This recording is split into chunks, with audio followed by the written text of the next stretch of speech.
সম্ভবত হিরণ চট্টোপাধ্যায় তার যে বিধানসভা কেন্দ্র সেখান থেকে টিকিট নাও পেতে পারে। কেন না, হিরণ চট্টোপাধ্যায় দ্বিতীয় বিবাহ করেছেন এবং আগের পক্ষে স্ত্রীকে ডিভোর্স না দিয়ে বিবাহ করে তিনি যে নজির গড়েছেন সেটা নিয়ে রাজনৈতিক আলোচনা চলছে। হিরণ চট্টোপাধ্যায়ের কর্মকাণ্ডের জেরে বিজেপির একটা অংশ ক্ষতিগ্রস্ত হয়েছে। আপাতত দলীয় সূত্রে জানা যাচ্ছে হিরণ চট্টোপাধ্যায়কে একটু সাইড করা হচ্ছে, যে তার এই কর্মকাণ্ডের জন্য কি হিরণ চট্টোপাধ্যায় এবার ধীরে ধীরে বিজেপিতে কোণঠাসা হয়ে পড়লেন।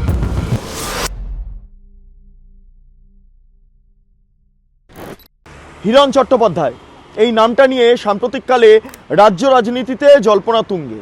কেন না, হিরণ চট্টোপাধ্যায় দ্বিতীয় বিবাহ করেছেন এবং আগের পক্ষে স্ত্রীকে ডিভোর্স না দিয়ে প্রায় তার মেয়ের যা বয়স তার থেকে প্রায় 2 বছর একটু বেশি বয়স্ক এক তরুণীকে বিবাহ করে তিনি যে নজির গড়েছেন সেটা নিয়ে রাজনৈতিক আলোচনা, তর্ক বিতর্ক, সমালোচনা, কুটনামি ইত্যাদি চলছে। হ্যাঁ, কে কার পার্সোনাল জীবনে কিভাবে লিড করবেন না করবেন সেটা নিয়ে কোনো আলোচনার বিষয় নয়। সেটা দিলীপ ঘোষ হতে পারেন, সেটি শোভন চট্টোপাধ্যায় হতে পারেন, সেটি হিরণ চট্টোপাধ্যায় হতে পারে, যেই হোক না কেন, পার্থ চট্টোপাধ্যায় হতে পারে। যাই হোক, একজন ঘোষ আর বাকি সব চট্টোপাধ্যায়, সেটা পরের কথা। কিন্তু তাদের ব্যক্তিগত জীবন আলাদা। কিন্তু হিরণ যে কাণ্ডটা ঘটিয়েছেন সেটা নিয়ে তাকে জুড়ে যে বিতর্ক দানা বেঁধেছে সেটা তার রাজনৈতিক জীবনে কি কোনো প্রভাব ফেলবে, এইটাই অনুসন্ধান করতে আজকের এই প্রতিবেদন। নমস্কার, আপনারা দেখছেন বেঙ্গল লিবার্টি, আমি বিট্টু রায়চৌধুরী। রাজনৈতিকভাবে এর একটা নব সংযোজন আমরা দেখতে পাচ্ছি। সেটা হলো সম্ভবত হিরণ চট্টোপাধ্যায় তার যে বিধানসভা কেন্দ্র সেখান থেকে টিকিট নাও পেতে পারেন। কেননা হিরণ চট্টোপাধ্যায়ের কর্মকাণ্ডের জেরে আমরা যেটা জানতে পারছি বিজেপির একটা অংশ ক্ষতিগ্রস্ত হয়েছে। ইতিমধ্যে দিলীপ ঘোষ এমন সময় তিনি বিবাহ করেছেন যেই সময়টায় সম্ভবত আরএসএস এর তরফে বলা হয়েছিল যে আপনি এই কাণ্ডটা ঘটাবেন না, কারণ এই মুহূর্তে মালদা মুর্শিদাবাদ জ্বলছে, হিন্দুরা আক্রান্ত হচ্ছেন, তারা মারা যাচ্ছেন। তারপরেও দিলীপ ঘোষ তিনি বিবাহ করেছিলেন এবং এমন নজির গড়েছিলেন তারপরে মমতা বন্দ্যোপাধ্যায়ের সঙ্গে দেখা করতে যাওয়া, মমতা বন্দ্যোপাধ্যায়ের কোনো খুঁত তিনি দেখতে পাচ্ছেন না ইত্যাদি ইত্যাদি, তা নিয়ে একটা ড্যামেজ তৈরি হয়েছিল। একটা ড্যামেজ হয় বিজেপির অভ্যন্তরে। দিলীপ ঘোষ বেঁকে বসলেন, তাহলে কি খোঁচর হয়ে গেলেন মমতা বন্দ্যোপাধ্যায়। যাই হোক, আজকে দিলীপ ঘোষ ফিরে এসছেন পার্টিতে, কিন্তু আগের মতো তার যে গ্রহণযোগ্যতা সেটা লুপ্ত হয়ে গিয়েছে। তাই সেই অবস্থায় দাঁড়িয়ে দিলীপ ঘোষ বলছিলেন যে তার খুব পছন্দের সিট হয়তো হিরণ চট্টোপাধ্যায় খড়গপুর সদর।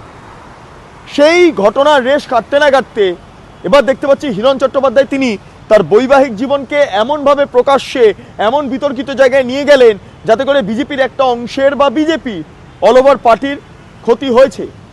তারা তাদের যেই অবস্থান ছিল হিরণ চট্টোপাধ্যায়কে নিয়ে সেখান থেকে সরতে বাধ্য হলে। এই অবস্থায় প্রশ্ন উঠে আসছে, তাহলে কি হিরণ চট্টোপাধ্যায় টিকিট পাবেন?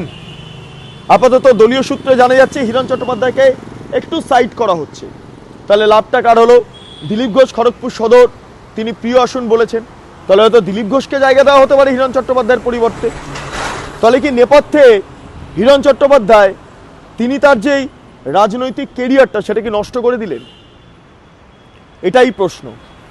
আমরা খবর পাচ্ছি, অনেক খবরই পাচ্ছি, হিরণ চট্টোপাধ্যায় দলীয় নেতৃত্বদের ফোন করছেন, যোগাযোগ করছেন, কিন্তু দলীয় নেতৃত্বদের একটা অংশ নাকি হিরণের ফোন তুলছেন না, এমনটা খবর মিলছে।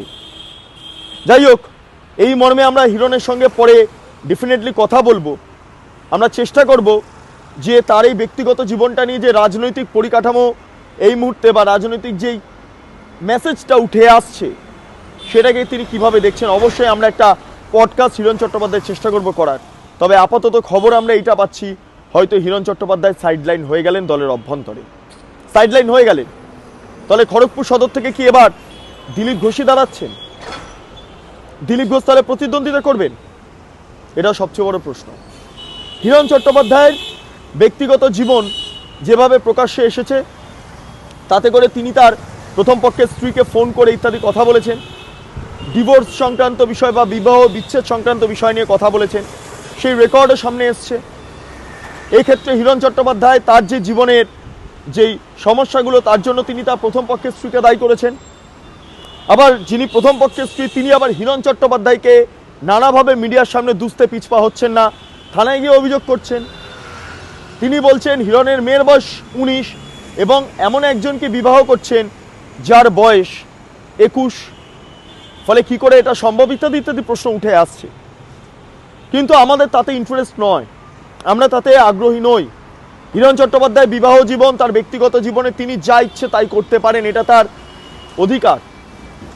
তিনি ডিভোর্স না দিয়ে তিনি অন্য কাউকে বিবাহ করতে পারেন, এটা তার ব্যক্তিগত বিষয়। এতে সাংবাদিকদের কি বলবো, এটা নজর দেওয়া উচিত নয়। আমরা কেবলমাত্র নিউজের দিকে নজর দিই এবং নিউজটাই তাই যে তার এই কর্মকাণ্ডের জন্য কি হিরণ চট্টোপাধ্যায় এবার ধীরে ধীরে বিজেপিতে কোণঠাসা হয়ে পড়লেন, তাকে সাইডলাইন করে দেওয়া হলো। তিনি তাহলে কি আর টিকিট পাচ্ছেন না? কোয়েশ্চেন মার্ক থেকে গেল, টিকিট পাচ্ছেন না, আবারও বলছি কোয়েশ্চেন মার্ক। আমরা সেই দিকে অবশ্যই তাকাবো। আর মাত্র কয়েকদিন বাদে এই রাজ্যে বিধানসভা নির্বাচন। হিরণ চট্টোপাধ্যায় খুব ইম্পর্টেন্ট চরিত্র হয়ে উঠেছিলেন, কারণ তিনি যেহেতু সেলিব্রিটি, তিনি বিধানসভা নির্বাচনে অংশগ্রহণ করেছিলেন, পুরসভা নির্বাচনে অংশগ্রহণ করে তিনি কাউন্সিলর, তিনি একই সঙ্গে লোকসভা নির্বাচনে দেবের এগেনস্টে বা দীপক অধিকারীর এগেনস্টে ঘাটালে প্রতিদ্বন্দ্বিতা করেছিলেন। যদিও পরাজিত হয়েছিলেন, তাও তাকে প্রতিদ্বন্দ্বিতা করার জন্য ঘাটালে পাঠানো হয়েছিল। হিরণ চট্টোপাধ্যায় প্রচণ্ডভাবে দেব বিরোধী, দেবের সিনেমাতে অনেক টাকা, কয়লার টাকা রয়েছে, ইত্যাদি ইত্যাদি টাকা রয়েছে, এই সমস্ত বিভিন্ন অভিযোগ উঠে এসেছিল। হিরণ চট্টোপাধ্যায় মাঝে মধ্যেই বিভিন্ন অভিযোগ তিনি করেছেন দেবের বিরুদ্ধে। যাই হোক, বিষয়টা সিনেমা থেকেও একটা পলিটিক্সের জায়গায় চলে যাচ্ছিল। কখনো হিরণ চট্টোপাধ্যায়ের বিভিন্ন বক্তব্যের প্রেক্ষিতে দাঁড়িয়ে আমরা দেখেছি রুদ্রনীল ঘোষ তিনি ক্ষোভ পোষণ করেছিলেন। যাই হোক, একটা ভেতরে কোল্ড ওয়ার বা ঠান্ডা যুদ্ধ চলছিল। যারা সেলিব্রিটিরা রয়েছেন তারা তৃণমূল সেলিব্রিটি হন, তারা বিজেপি সেলিব্রিটি হন, তার সঙ্গে হিরণ চট্টোপাধ্যায়ের যে সংঘাত সেটা দীর্ঘদিন ধরে ছিল। এবং এখানেও আরেকটা বিষয় খুব গুরুত্বপূর্ণভাবে উল্লেখ করতে হচ্ছে, বিধানসভার অভ্যন্তরে যদি আমরা দেখি বিভিন্ন বিধায়ক যারা রয়েছেন হিরণ চট্টোপাধ্যায়ের সহকর্মী, তাদের সঙ্গে হিরণ চট্টোপাধ্যায়ের সম্পর্ক যে সবসময় খুব একটা মধুর থেকেছে এমনটা নয়। তা সত্ত্বেও পলিটিক্স নানাভাবে হিরণ চট্টোপাধ্যায়কে নানা আয়না দেখিয়েছে। আপনাদের মনে থাকবে কয়েক বছর আগে, প্রায় 2 বছর আগের কথা, আমি তখন ওড়িশাতে ছিলাম। হট করে আমার কাছে একটি ছবি আসে এবং সেখানে দেখতে পাচ্ছি আইপ্যাক অফিসে হিরণ চট্টোপাধ্যায় বসে আছেন। ঠিক শীতের এরকম একটা সময় ছিল, আজ থেকে 2 বছর আগের হয়তো ঘটনা। এবং সেই সময় দাঁড়িয়ে হিরণ চট্টোপাধ্যায়ের খোঁজ পাওয়া যাচ্ছিল না। যাই হোক, পরে আমরা দেখেছি যে শুভেন্দু অধিকারীর সঙ্গে তিনি নিজাম প্যালেসে মিট করেন, শুভেন্দু অধিকারীর অফিসে। তারপর হিরণ চট্টোপাধ্যায় ইন্টারভিউ করেছিলাম, তখন আমি একটি জাতীয় স্তরের মিডিয়াতে কাজ করতাম এবং সেখানে হিরণ চট্টোপাধ্যায় বলেছিলেন যে আমি কখনোই তৃণমূলের সঙ্গে যোগাযোগ করিনি, তৃণমূলের সঙ্গে যাইনি। যদিও তৃণমূলের একটা অংশ বলছিলেন হিরণ চট্টোপাধ্যায় নাকি গিয়েছিলেন, সেই সময় অভিষেক বন্দ্যোপাধ্যায়ের সঙ্গে আইপ্যাকের অফিসে, ক্যামাস্ট্রিটের অফিসে মিট করেছিলেন। এই সমস্ত বিতর্ক যখন ছিল, নানা কথা ছিল, তখন থেকে হিরণ চট্টোপাধ্যায়ের ওপর একটা বিজেপির সন্দেহ ছিল, তাহলে কি ঘুরে যেতে পারে। এটা রাজনীতিতে সমস্ত কিছু সম্ভব। কিন্তু আজকের দিনে দাঁড়িয়ে হিরণ চট্টোপাধ্যায়কে কেন্দ্র করে যে রাজনৈতিক বাতাবরণ তৈরি হয়েছে, সেটা সূত্রপাত হিরণ চট্টোপাধ্যায় নিজেই করলেন। তার দ্বিতীয় বিবাহের জন্য এবং প্রথম পক্ষের স্ত্রীকে ডিভোর্স না দিয়ে বিবাহ করার জন্য যে বিতর্ক দানা বাঁধল, সে বিতর্কের প্রেক্ষিতে দাঁড়িয়ে হিরণ চট্টোপাধ্যায় আপাতত বিজেপিতে একটু সাইডলাইন হয়ে গেলেন। কিছু নেতারা তাকে পাত্তা দেওয়া বন্ধ করে দিলেন, তার ফোন ধরা বন্ধ করে দিলেন। এবং তারপর হিরণ চট্টোপাধ্যায় এবার খড়গপুর সদর থেকে টিকিটও পাবেন কিনা সেটা নিয়ে নানা সন্দেহ রয়েছে। যাই হোক, যারা দর্শকরা রয়েছেন বেঙ্গল লিবার্টি, তাদের কাছে একটাই প্রশ্ন যে আপনারা কি মনে করেন হিরণ চট্টোপাধ্যায় টিকিট পাবেন? আসন্ন বিধানসভা নির্বাচনে হিরণ চট্টোপাধ্যায়কে কি বিজেপির তরফে টিকিট দেওয়া হবে?